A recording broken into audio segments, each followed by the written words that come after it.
Päevakorrapunkt number 3. Elva linna eelarvest projektitoetuse taotlemise ja eraldamise kord. Ettekandjaks palun abilinnapea Marika Saarelu. Aitäh! Võtan kohe sissejuhatuseks ära, et ka seda projektitoetuste eelnõud on arutatud samades komisjonides ja aruteludel suht kokkuvõtliselt koos. Mis on kõige suuremad muudatused selle projektitoetuste eelnõu osas võrreldes eelnõuga on kindlasti see, et määruse alusel ei saa taotleda projektitoetust hallatavad asutused. Ehk siis hallatavad asutused peavad oma läbirääkimised projektide rahastamiseks eelarve läbirääkimistega koos. Et see on nagu selline suurem põhimõtteline muudatus. Siis oleme muutnud põhjalikumaks toetuse taotlemise vormi, et lisaks varasematele peab nüüdsest väga konkreetselt välja kirjutama, milline on projekti eeldatav kasulikkus Elva linnale. Varasemalt me ei küsinud ka eeldatavat projektidusalajate arvu ja sihtgrupi kirjeldust, aga ma arvan, et see on oluline nagu teada, et tegemist on sellise nišiüritusega või on tegemist suurte massidele mõeldud üritusega.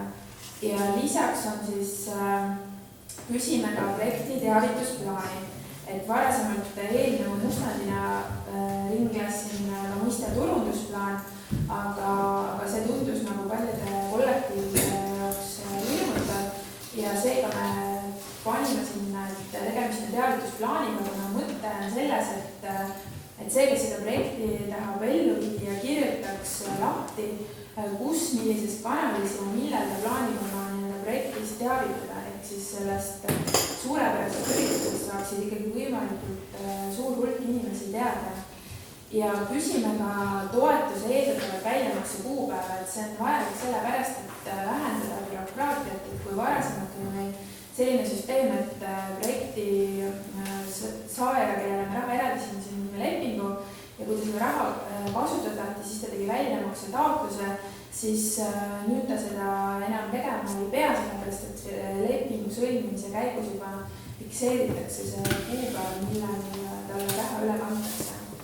Ja tõenäoliselt siis kõige suurem süsteemi muudatus on seoses sellega, et kui varasemalt komisjonidest toimusid tulisid vaidlused selle üle, kas anda ühele projektile 100 eurot rohkem või 100 eurot vähem, kui linnavalitsus oli oma ettepaneku teinud, siis nüüd minu hinnangul lähevad komisjonide arutelud oluliselt sisulisemaks, kuna me ei jaga enam eurosid, vaid jagame punkte.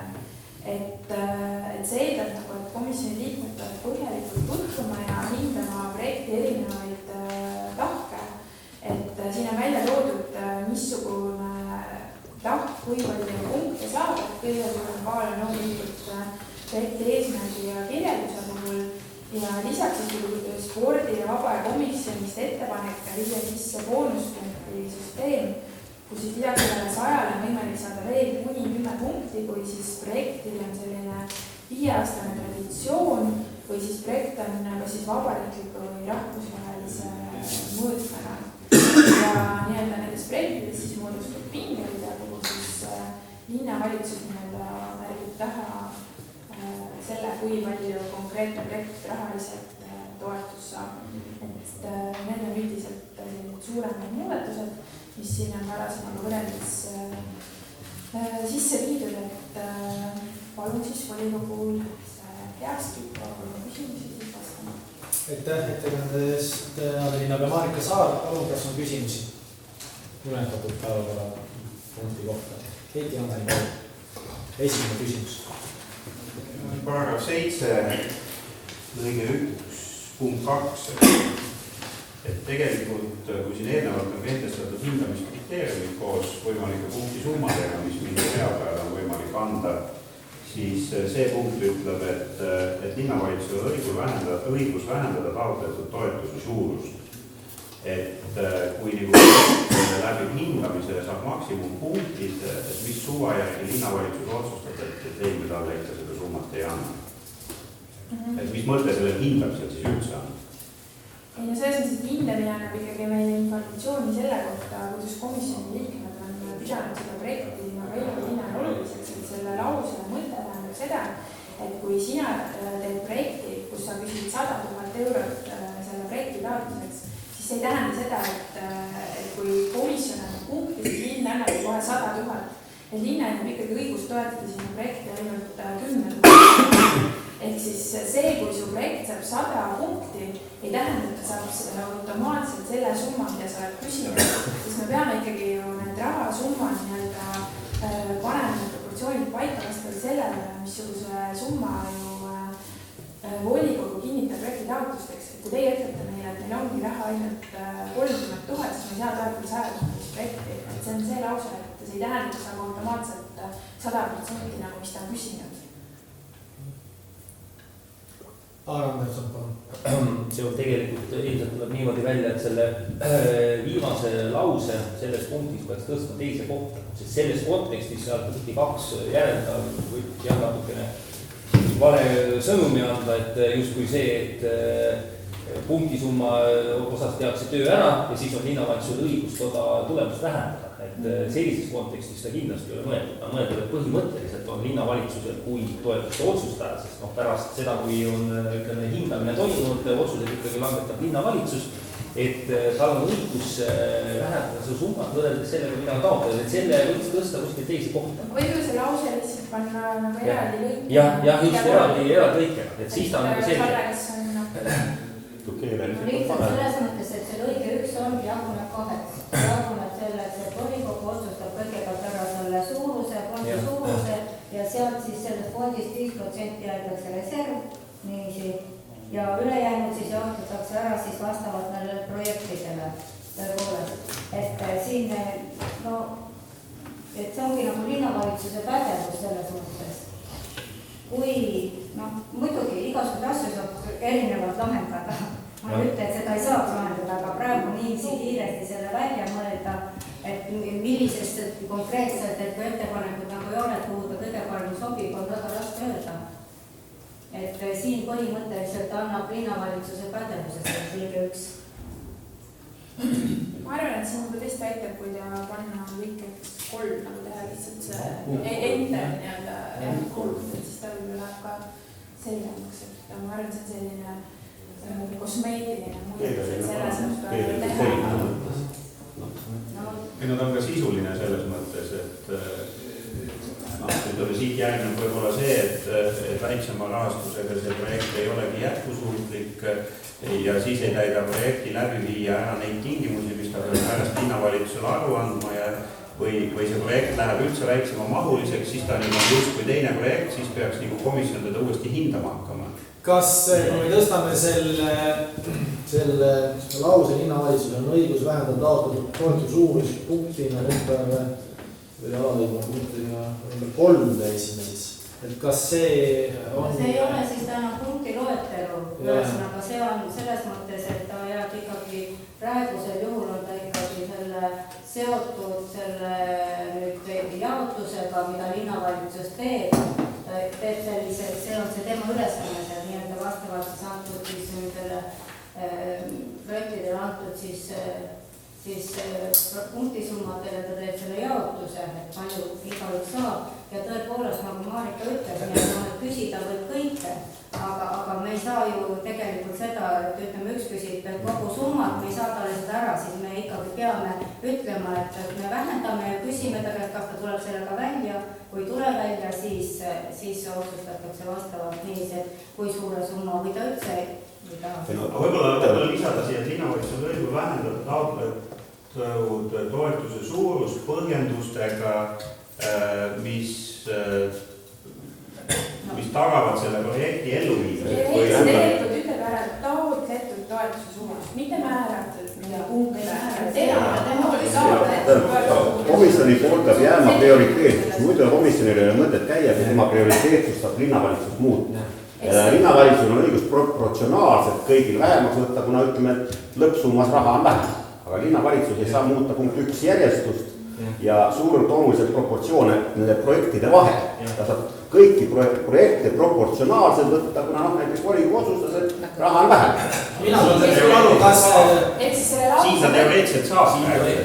Ja lause mõtleb selles, et see, kes esitab projekti, ta ei tegi nagu sellist õigustatud ootust, et ta saab 100% rahastada. Et see oli praegu ka niimoodi ja me ei olnud ühte kellegi täit summat raha. ja teine asi kui vähendasime vastavalt sellele eelarvele, vaatasime seda nii-öelda, saaks selle ikkagi läbi. Põhimõtteliselt oli täpselt sama süsteem siia. Projekti arutelud selle spordikomisjonis oli ka see küsimus oli selgelt arutatud, et projekti taotlejad ise taotlusesse kirjutavad juba miinimumsumma.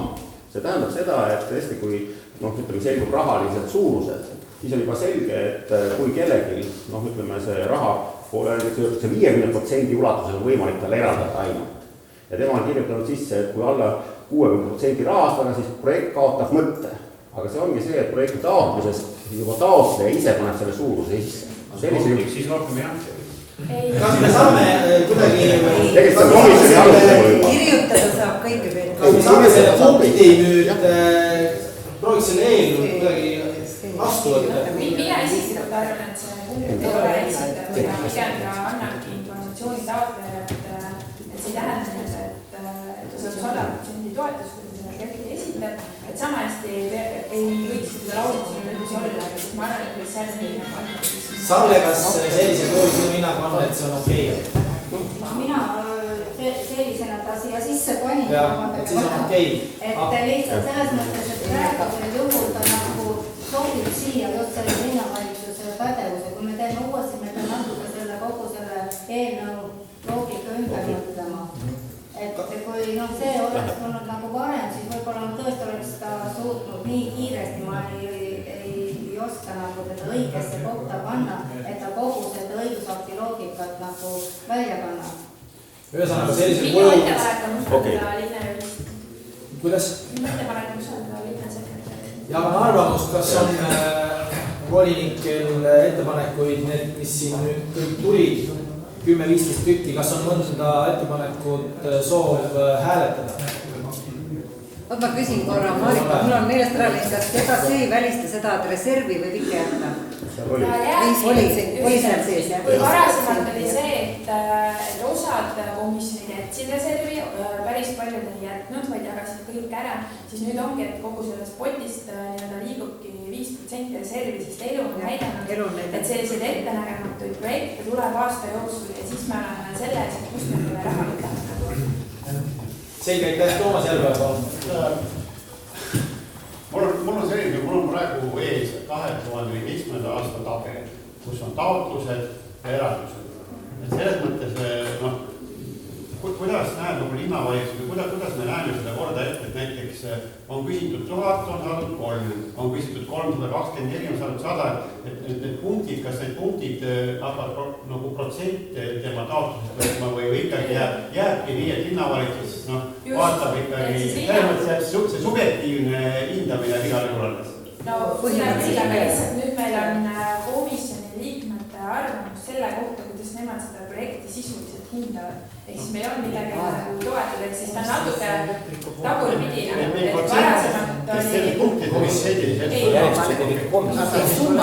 Aga ma teeks ikkagi ettepaneku see linnavalitsus on õigus vähendada taotletud toetuse suurust välja võtta, sest linnavalitsus on nii eelnevalt töötab läbi need projekti taotlused.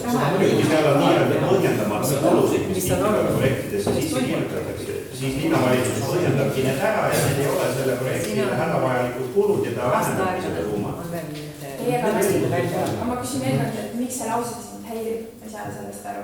No ütleme nii, et see lause marginaliseeribki selle eelneva hindamise, sellepärast, et seda lauset võib mõistusega ümber käia, eks. Aga ütleme, siin võib ka jookskeemiga ümber käia ja öelda lihtsalt, et näiteks sina seda kogu toetust ei saa, sa saad pool toetust ja ongi kõik. Tegelikult see lubab seda teha. Selles on küsimus. Aga see on siiani kogu aeg niimoodi. Me leppisime kokku, et usaldame tähendab Salle Litsa arvamust, et lähme sellega, lähme siit edasi. Kas on veel, Toomas, said sa küsimuse kohta? Et lähme edasi, kas on veel küsimusi? Mul on teine. Mul on juba sassi. Ja üks, ma küsisin ühe. Teine. Ütleme, ühest küljest ma saan aru sellest, et